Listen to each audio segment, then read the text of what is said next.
Today, I'll walk you through how to use Xero accounting software, even if you're a total beginner or just need a quick refresher.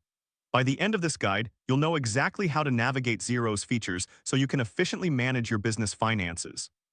To get started, sign into your Xero account. Once you're logged in, you'll be greeted by the dashboard. Think of it as the cockpit of your financial operations. Here, you can see a summary of your business finances, including bank accounts, invoices, and bills. Don't worry if your dashboard looks slightly different. It's totally normal as Xero updates its interface periodically. Next, let's dive into the sales section. This is where you can manage your invoices, quotes, and customers.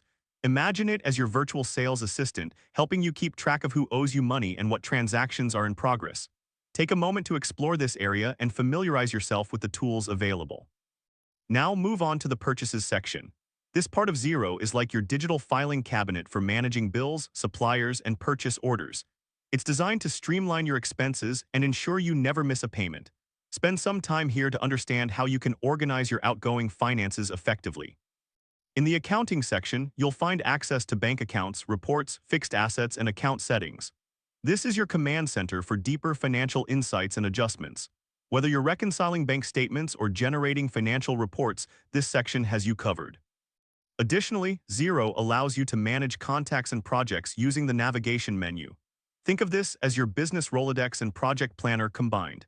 It's a handy way to keep all your business relationships and projects organized in one place. Finally, review the available tools and take a moment to familiarize yourself with the dashboard layout.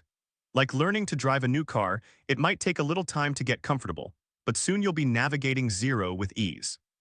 That's a basic overview of how to use Xero accounting software. If this helped you out, please give the video a thumbs up. If you run into any snags, leave a comment below. Subscribe for more actionable guides. Thanks for watching.